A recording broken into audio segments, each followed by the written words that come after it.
season replays, fantasy drafts, ultimate creative leagues, and what if tournament. It's Coffee Cup Games with the coach, DKM.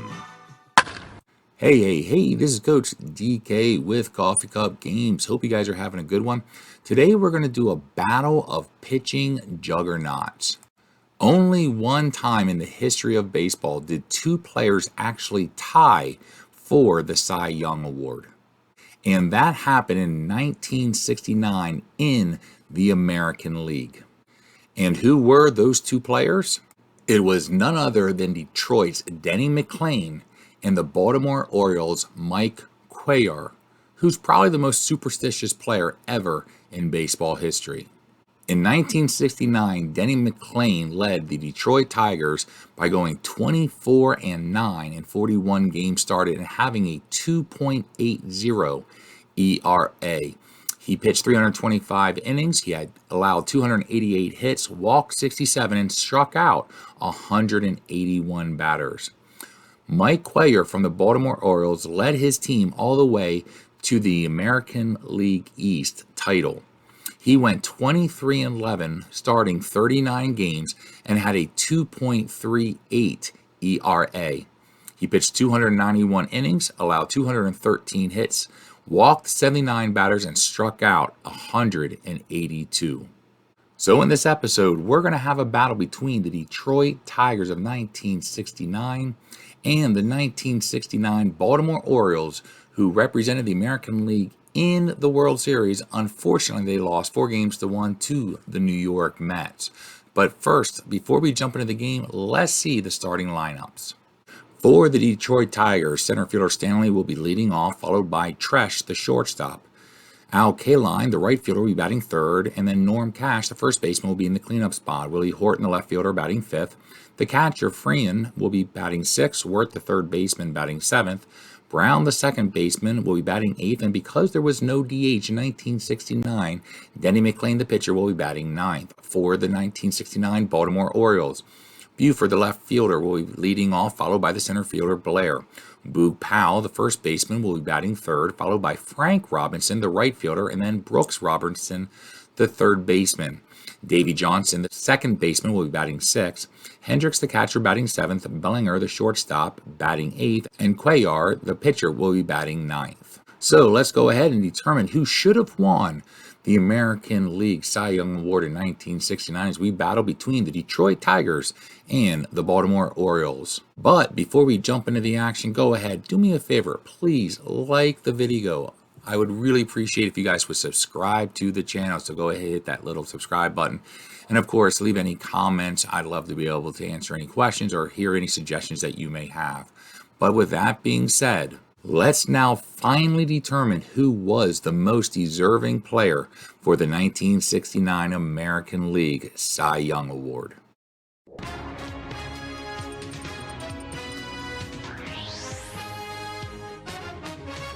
And we are at Memorial Stadium in Baltimore, Maryland. It is a good day, which means home runs will be favoring right-handers who have a 1-8 chance. Left-handers will only have a 1-3 chance. Mike Cuellar on the mound, the Cy Young winner, going against Stanley, the center fielder, who had .235 with 16 home runs in 1969. Here's the pitch, and it is going to be an out as he tries to bunt the ball to get on base. It does not work. One down.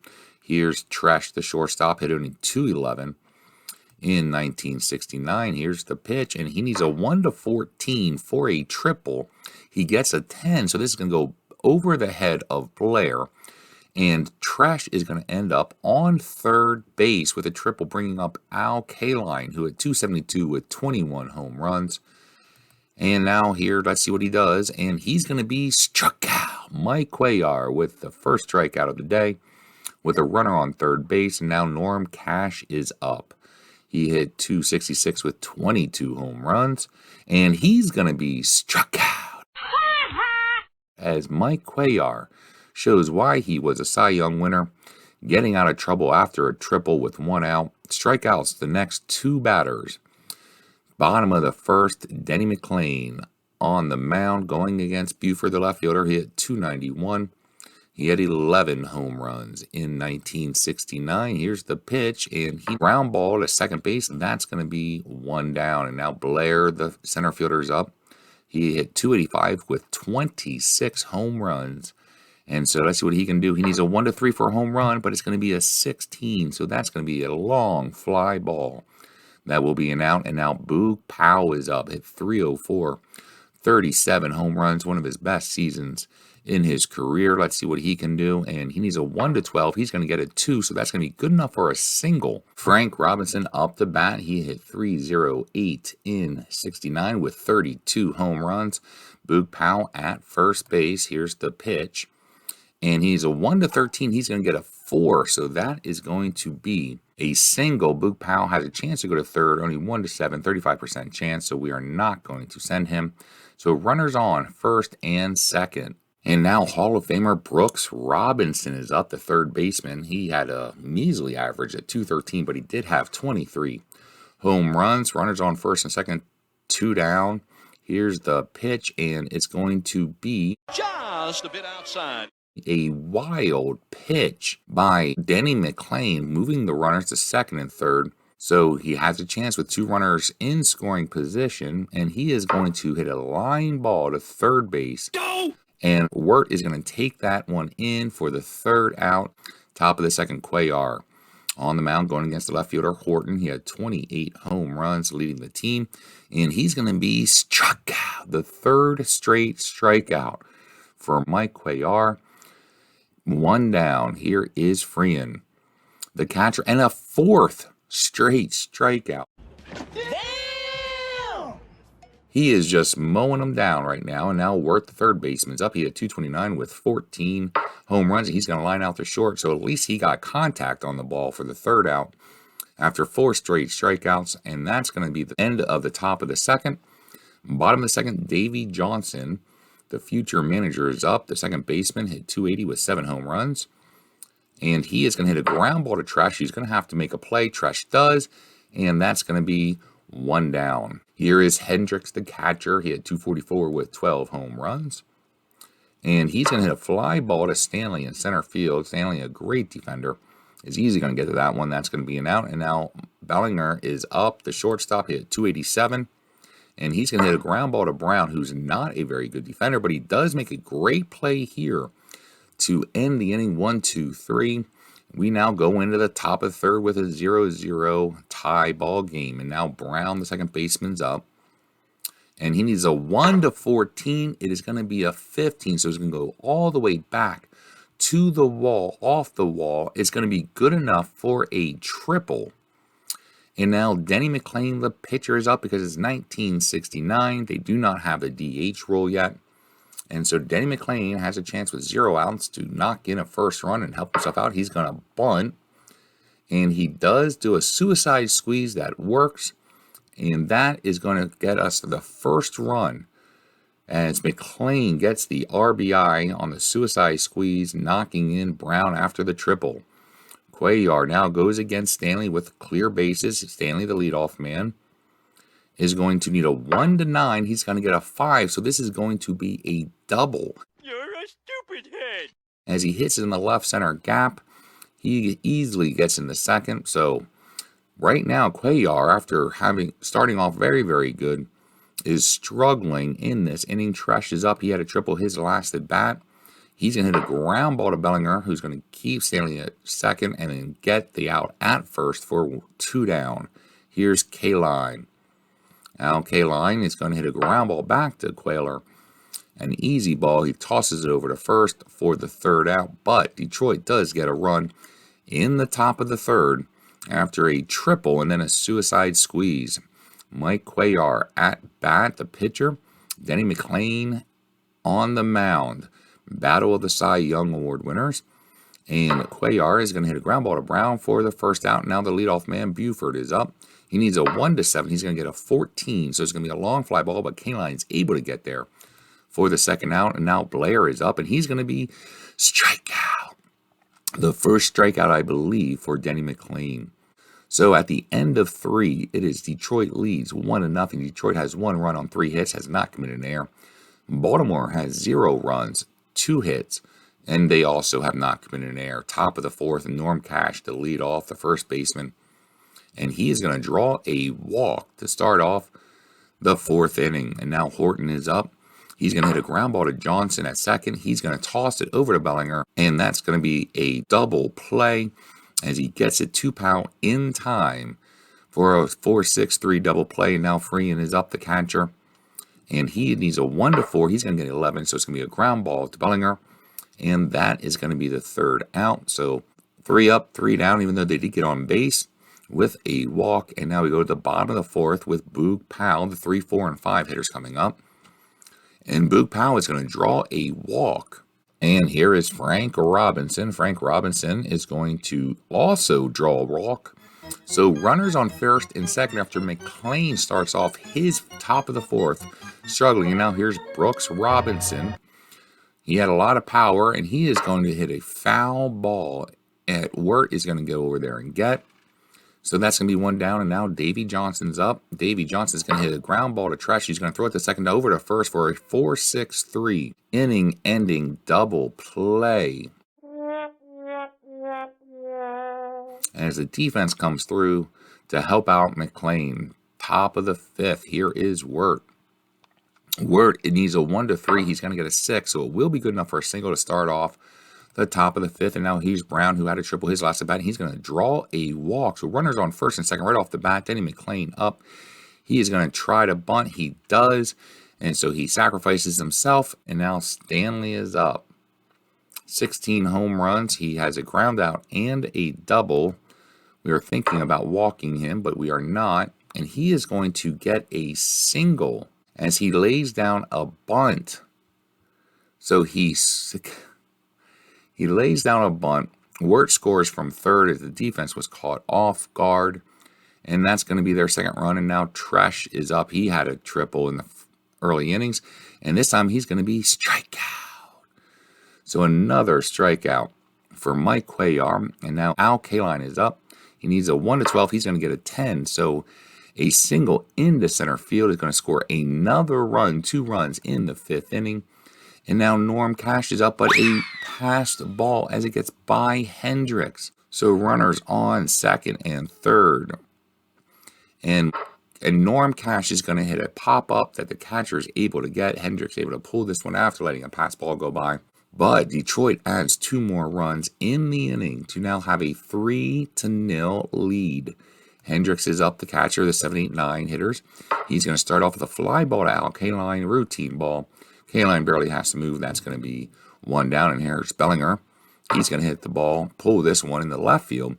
Horton doesn't have to move very far, so 2 straight fly balls. And now Cuellar is up, who is 0 for 1, and he's going to be struck out. Another strikeout. And so we are going to go into the top of the 6th after a short inning for the Orioles. Here we are, Horton, top of the 6th. The left fielder had 28 home runs in 1969. He's going to start off with a single to left. He's on base, and now Freehan is up. He's going to hit a ground ball to Davy Johnson, who is a very good defender, has to make a play. He will with a 4-6-3 double play, and now Wirt is up. He singled and scored his last time. He needs a 1-5. He gets a 1. So the 8th hit against Cuellar so far in this game. So with 2 down, Wirt is on first, and now Brown is up, and he's going to draw a walk.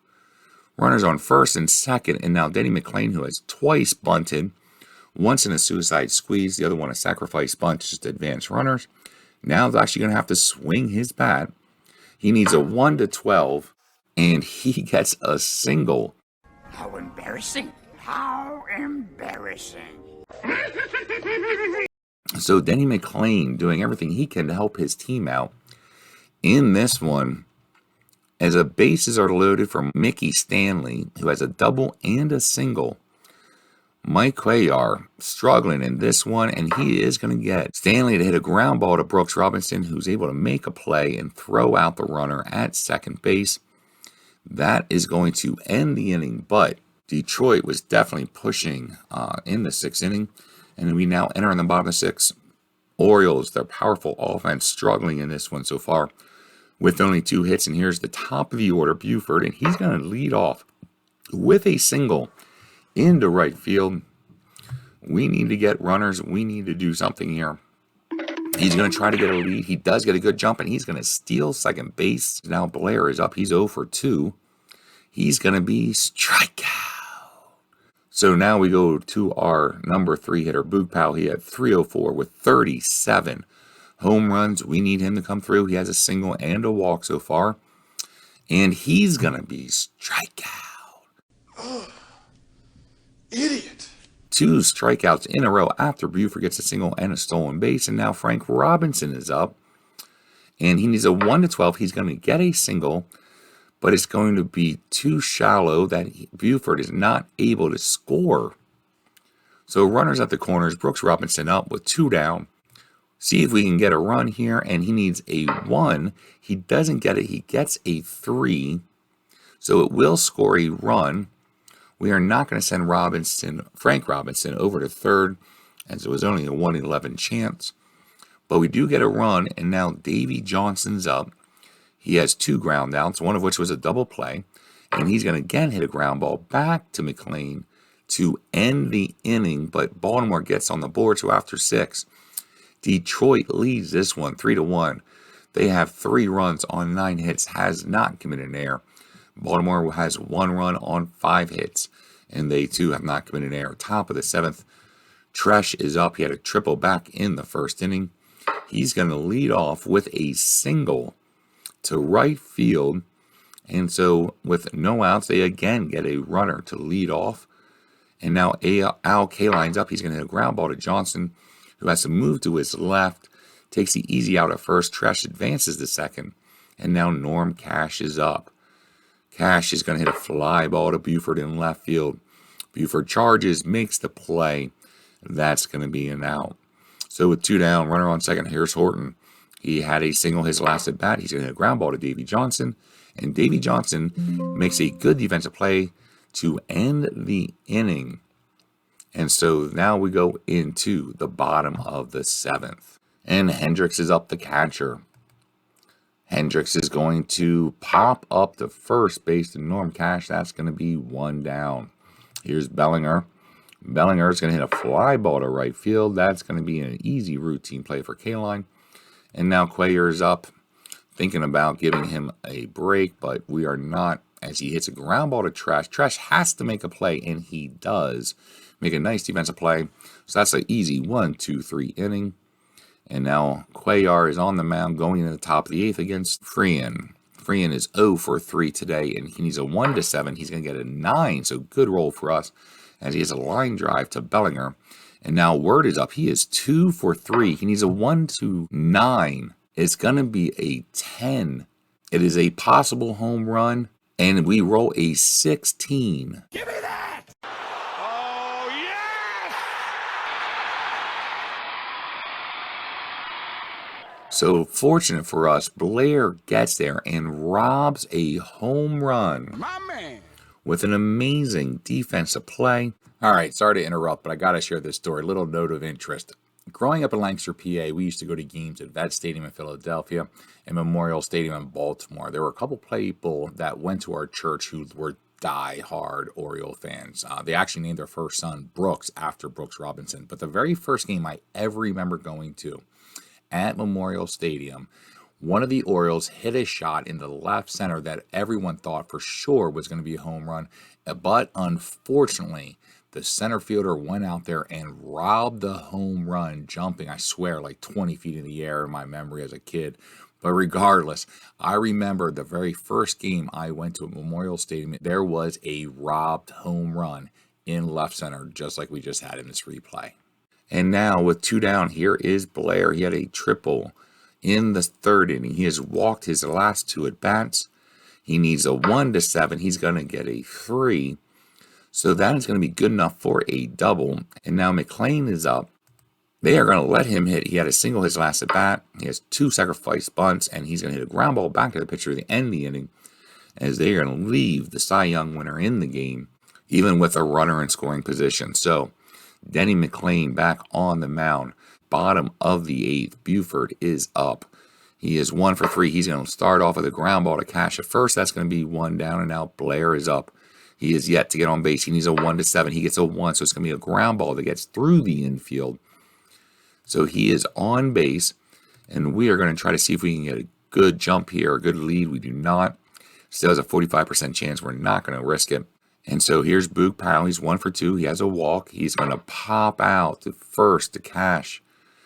And now Frank Robinson, who's 2 for 2, 2 singles with a walk, is up to bat.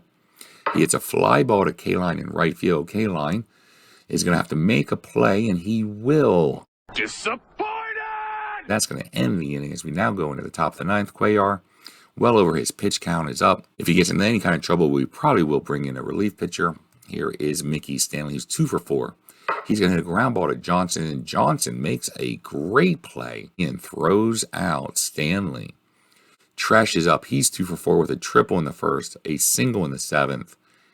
And this time he's going to hit a ground ball to Brooks Robinson. Not much gets by him. That's going to be an out. 2 down. K-Line's up. He's 1 for 4 with a single RBI that he had in the 5th. And he is going to get another single in the 9th inning. And now Norm cashes up. He's 0 for 3 with a walk. And he's going to hit a ground ball to Boog Powell. Boog Powell scoops that one up.